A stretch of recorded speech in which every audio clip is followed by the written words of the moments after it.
السلام علیکم ورحمۃ اللہ وبرکاتہ۔ نحمدہ ونصلی ونسلم علی رسولہ الکریم، اما بعد، ان اللہ وملائکتہ یصلون علی النبی یا ایھا الذین آمنوا صلوا علیہ وسلموا تسلیما۔ اللہم صلی علی سیدنا و مولانا محمد معدن الجود والکرم وآلہ الکرام وصحابہ العظام وبارک وسلم۔ عزیزان محترم، نور رمضان پیج پر آپ تمام کا خوش آمدید ہے، اور آج رمضان المبارک کا 9واں روزہ ہمارے درمیان رواں دوا ہے، اور بڑے افسوس کی بات ہے کہ یہ عشرہ رحمت اب ہمارے درمیان سے رخصت ہونے پر ہے۔ سب سے پہلے میں مالک حقیقی کی بارگاہ میں دعا گو ہوں کہ اللہ تعالی ہماری اس عشرہ رحمت میں کی جانے والی عبادتوں، روزوں، نمازوں، تراویحوں کو اللہ اپنی بارگاہ میں قبول اور منظور فرمائے، اور جو کچھ بھی ہم نے عمل صالحہ کیے ہیں اللہ اسے بھی اپنی بارگاہ میں قبول اور منظور فرمائے۔ عزیزان محترم، سلسلہ چل رہا ہے رمضان المبارک کی فضیلت پر حدیث پاک کا۔ ایک طویل حدیث پاک جو بہقی شریف میں شعبہ ایمان سے میں لے کر آیا ہوں، جو حضرت سلمان فارسی رضی اللہ تعالیٰ عنہ سے مرویات میں سے ہے، اس کا کچھ حصہ آپ حضرات کے سامنے میں گزشتہ 3 روزوں سے بیان کر رہا ہوں۔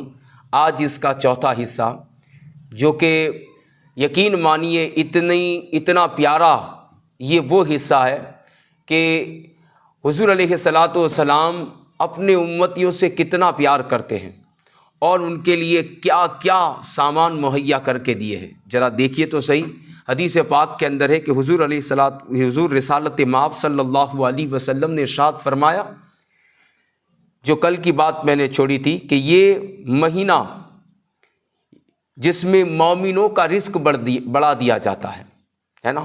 اس کے بعد حضور رسالت مآب صلی اللہ علیہ وسلم نے ارشاد فرمایا کہ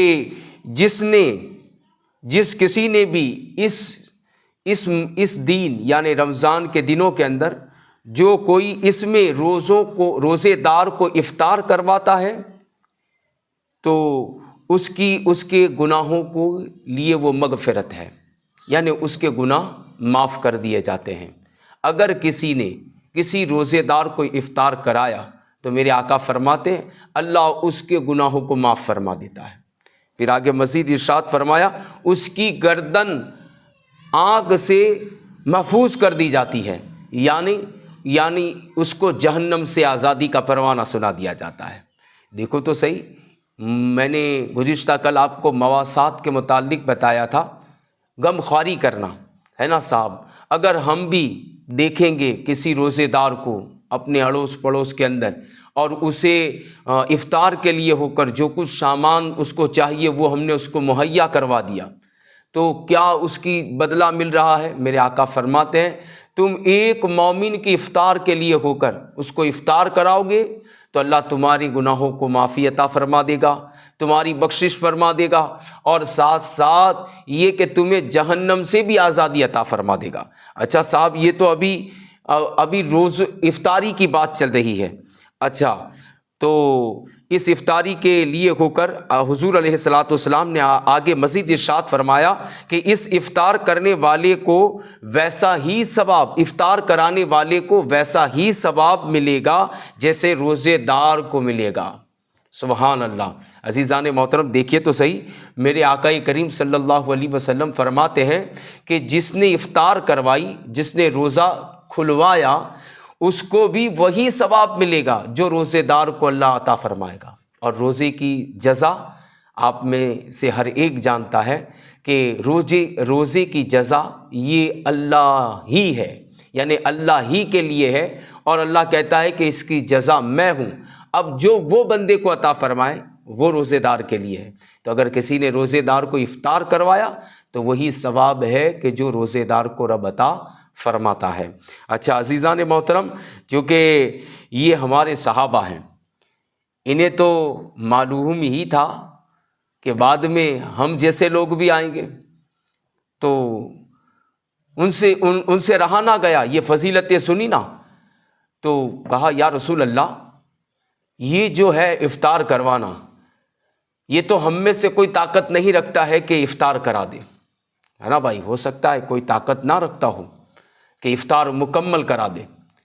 تو آقا کریم صلی اللہ علیہ وسلم نے مسکراتے ہوئے، بلکہ یوں کہہ لوں کہ ہماری طرف نظر رحمت کرتے ہوئے ارشاد فرمایا، ارے یہ تو ثواب ایک کھجور اگر کسی کو افطار کروا دی، یا ایک گھونٹ پانی کا پلوا دیا، یا ایک سوکھی ہوئی کھجور بھی اسے کھلوا دی، یا دودھ ایک گھونٹ پلوا دیا، یہ تو اس کی جزا ہے۔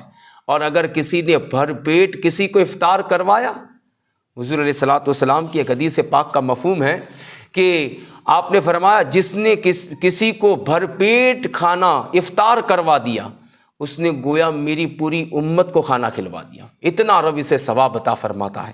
یہ افطار کی فضیلت اور اس کی شہ کو تو سمجھیے۔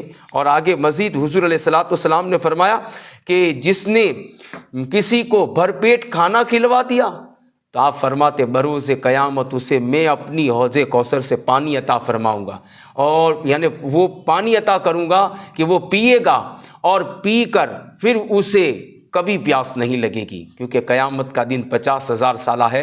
میرے آقا فرماتے میں اسے پانی پلا دوں گا، پھر اسے کبھی پیاس نہ لگے گی۔ اچھا، یہ اسی سے مزید آگے چلتے ہوئے افطاری کی بات مکمل ہوئی۔ اسی کے آگے چلتے ہوئے حدیث پاک میں حضرت سلمان فارسی فرماتے ہیں کہ حضور نے فرمایا کہ اس کے پہلے 10 دن یہ رحمت کے ہیں، دوسرے 10 دن یہ مغفرت کے ہیں، اور تیسرے 10 دن یہ جہنم سے آزادی کے ہیں۔ یہ عشرہ رحمت چل رہا ہے، اس کی اب بس یہ 9 اور 10واں روزہ ہے۔ عزیزان محترم، وقت کو غنیمت جانیے، اور ہو سکے اتنی اپنے رب کی بارگاہ میں، آپ اپنے لیے، اپنے والدین کے لیے، پوری امت کے لیے ہو کر گناہوں کی بخشش اور مغفرت طلب کریے۔ اللہ تعالی ہم تمام کو یہ نیک کام کرنے کی، اور اللہ تعالی ہم تمام کو یہ اس رحمت والے عرصے سے رحمت کا حصہ بھی نصیب عطا فرمائے۔ اور دعا کرے کہ اللہ تعالی ہم تمام کی یہ جو کاوش چل رہی ہے، اللہ اسے بھی اپنی بارگاہ میں قبول اور منظور فرمائے۔ عزیزان محترم، آخر میں چلتے ہوئے، چونکہ ہمیں مسئلے بھی جاننا ہے روزوں کے متعلق کا، کہ روزے کی حالت کے اندر اگر غبار یعنی دھواں، یا عزیزان محترم یا تو پھر یوں سمجھ لیجئے کوئی کھانے کی بننے والا چیز کا دھواں، یا لوبان اگربتی کا دھواں، یہ دھواں اگر اڑ کر ناک کے دوارا یا کسی بھی طریقے سے وہ اگر حلق سے نیچے اتر گیا، تو اس سے روزہ نہیں ٹوٹے گا۔ ایک بات یہ یاد رکھیے گا، خود بخود ہو، ہاں اگر آپ نے ارادتاً اس کو لینا چاہا، جیسے ہمارے یہاں جمعرات کا روز ہوتا ہے اور لوبان سلگتے ہیں مزاروں پر، تو پھر کچھ لوگ قریب جا کر اسے لیتے ہیں، قریب جا کر لیتے ہیں۔ تو یہ خود بخود لینا، اس کی خوشبو کو خود اختیار کر لینا، یہ لے لینا، اس سے روزہ فاسد ہو جائے گا۔ یاد رکھیے گا کہ اگر کوئی بھی شے ہو، اگر خود سے لوگے تو روزہ ٹوٹ جائے گا، ویسے ہی آ گئی تو اس سے روزے کے اندر کوئی خرابی نہیں لائق ہوگی۔ اگر کوئی کاروبار چکی پیسنے والا ہے، وہ چکی پیس رہا ہے، تو وہ چکی پیستے ہوئے اس کو جو بھی غبار اڑا ہے، اس سے بھی اس کو روزہ نہیں ٹوٹے گا۔ ویسے ہی کھیت میں کام کرنے والے ہیں، جو دانے کی فصل نکالنے کے بعد اس کو جو چھاندا جاتا ہے، اس کے اندر جو غبار اڑتا ہے، تو اس سے بھی روزہ نہیں ٹوٹتا ہے، کیونکہ اس نے ارادتاً نہیں لیا ہے۔ اور ارادتاً جیسے کسی شے کو تم نے لیا، چاہے عطر ہی کیوں نہ ہو، جو خوشبو کے لیے ہے، اگر اس کی بھی شے کو آپ سونگھو گے، اس کے متعلق مجھے تحقیق کرنی پڑے گی خوشبو کو خود بخود لینے کے، لیکن اگربتی کے دھوئیں اور لوبان کے دھوئیں کو اگر آپ نے لیا، تو اس کو آپ نے جیسے ہی لیا آپ کا روزہ فاسد ہو جائے گا۔ اللہ تعالی ہم تمام کو عمل والی زندگی نصیب عطا فرمائے، اور اللہ ہمارے لیے رمضان کا پورا مہینہ امن، سکون اور شانتی والا گزارے۔ اللہ ہمارے ہر ایک بھائی کو خوب رزق حلال اور ترقی اور کامیابی اور کامرانی عطا فرمائے۔ اور بالخصوص دعا گو ہوں، چونکہ جہاں یہ رمضان کا مہینہ چلتا ہے، یہ مارچ کا مہینہ بھی ہے، اور اس میں 10ویں اور 12ویں والے بچے بھی ایگزام دے رہے ہیں، جو انہوں نے سال بھر محنت کی ہے۔ اب اس کے لیے ہو کر ہم دعا کرتے ہیں کہ اللہ انہیں ان کے اندر خوب کامیابی اور کامرانیاں عطا فرمائے، رات چوگنی ترقیاں نصیب عطا فرمائے۔ آمین۔ وآخر دعوانا الحمدللہ رب العالمین۔